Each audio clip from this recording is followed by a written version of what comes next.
Welcome to the Teresa Harding Podcast, where you will learn from one of the top leaders in the network marketing industry.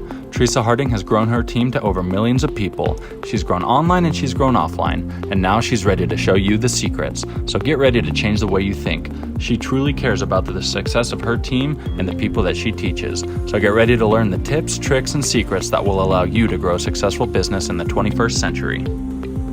I'm Teresa Harding, and this is the Teresa Harding Podcast. This podcast is for people who know that this industry is not about the network marketer anymore. It's about the people we serve and the change we can make in other people's lives. It's about the entrepreneur inside of each of us who's trying to find our voice. It's for the people who want to change the world and are looking for the most powerful way to make that happen. Hey guys, welcome back. I'm excited to continue our series. We're talking about your Help 100 list. That's the list of 100 people that you were trying to write down, and now you're going to determine who you're going to talk to. If you have a problem with making a list, if you hate the whole list idea, I get it. I want you to go back and listen to my last podcast episode because I talk about that. And hopefully that will help you overcome the attitudes and the limiting beliefs that you have about creating your list. So what I want to talk about today is what the next steps are after you've created your list. And I will tell you this, you want to know who you're going to talk to first. If you have a list of 100 people, then you don't just go down the line and pick the first person on the paper, because you want to approach it in a way that's not going to be pressure, that's going to be the appropriate approach for that type of person. So what I want to talk about first is that in every single company, network marketing company, well, any company in general, they have demographics for their customers or for their builders or for their employees or whatever it is. I don't care what business you're talking about. So in a network marketing company, they have demographics that tell them exactly what type of person is the most successful. They take all the big leaders in your company and they track the stats, and they know exactly what type of person is the most likely to be successful. Does that mean you have to have those characteristics or be in those categories? No, anybody can be successful. And people outside of those categories are very successful. But the highest percentage of people who are successful in your company are going to be in a specific group or have specific categories that reflect their skills, maybe their interests, those kinds of things, their experience. So what I want you to do is I want you to find out from your company what those are. Often companies will share them at the company convention, and they just tell the details. They say, we find that most of our black diamonds or blue diamonds or presidential or whatever it is, our silvers, our golds, all these different ranks, we find that these are the demographics around that level of a leader, okay? So let me tell you some that are some of the most generic but generally fit most network marketing companies. Now, this may not be true for yours, but what I'm doing is giving you the assignment to find out what yours are for your company, because you will need, this is going to help you with what we're going to do with your list next. But so for today, what I'm going to do is I'm going to go through the different categories, and there are actually six that fit most network marketing companies. So that way you can kind of start doing some research with your company, trying to find out what other characteristics or demographics fit your people in your company. Because do you think that would be important to know? It absolutely is important to know. And I'll show you how you take this information, and it becomes very powerful when you use it with your Help 100 list. Okay, so here are the 6 different things. Number 1, if the person is female. Now, does somebody have to be female in order to be successful in network marketing? Obviously not. There are tons of males who are very successful in network marketing, but the demographics show that in general, across the board, it is usually someone who is female. Now, that also might be different for your specific company. Your specific company based on the product or the way the company is run or some of the interests that would magnetize people to what you do, it might attract more males. But for most network marketing companies, it is females.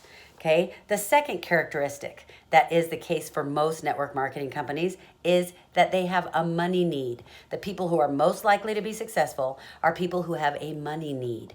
Now, this doesn't mean that they are poor. It doesn't mean that they absolutely have no money and they are destitute.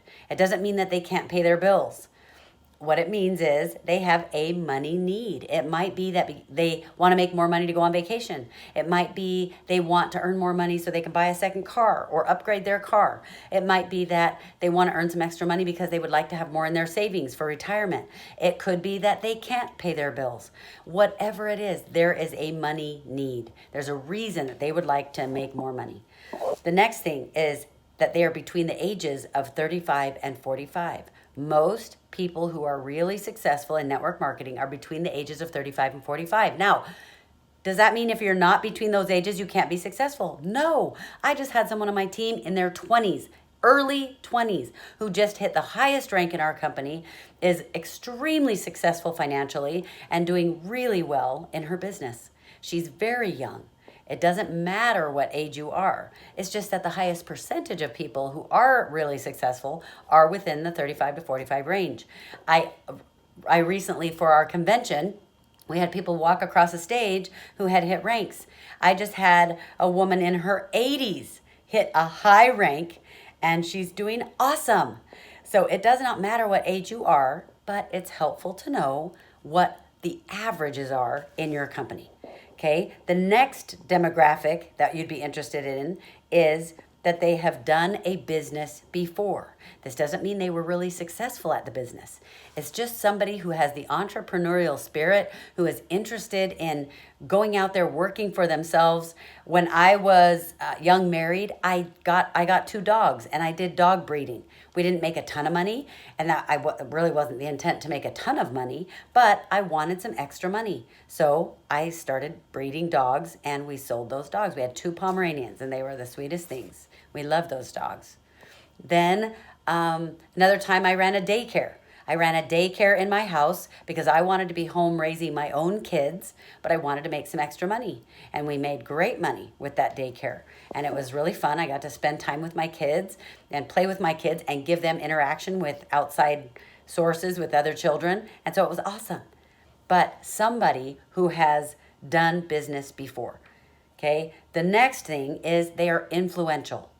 Now, influential does not mean what we think of today as influencers, like someone who has 100,000 followers or 1 million followers. That's not what I mean when I say influential. This is someone who, when they say something, people listen.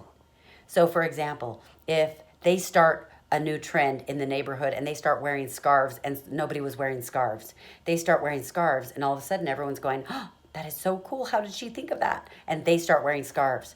If it's somebody who would say, oh my goodness, I just saw this awesome movie. You totally have to check it out. And then everybody wants to go see it because they said that it was an awesome movie. That's influence.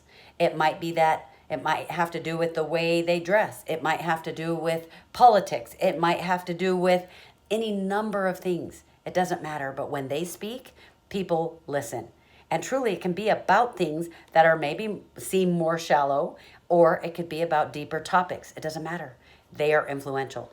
And the sixth one, the last one that is most common generally among most network marketing companies, is that they have a supportive spouse or partner. Because that is huge. When somebody has a supportive spouse or partner, they're able to continue with their business, they're able to take it places, they're able to try things with their business, and they're not constantly getting battered down. Now, of all of those 6, being female, having a money need, age 35 to 45, have done a business before, they're influential, and they have a supportive spouse. The supportive spouse is the hardest one. If they don't have a supportive spouse, that can make more difference than just about anything else. Because if they are trying to do classes or trying to meet people about the business, about the business opportunity by sharing the product, if they are trying to have classes where they're inviting people into their home and their spouse is constantly being negative and constantly saying things like, that was such a waste of time. How long are you going to keep doing this? If they've got somebody like that at home, that is really, really hard to overcome. Not impossible, but really hard. So just be aware that these are things that are demographics. And it's so funny because when people hear this list, they start to go, they start to put themselves in that position. They go, yeah, I have that one. Oh, yep, I have that one. Well, guess what? We've been extremely successful and I don't have all of those. So just know that that's not the actual, it's not going to be the result. That doesn't show you the result, but it does show you some really powerful statistics that can help you decide your next steps with your Help 100 list.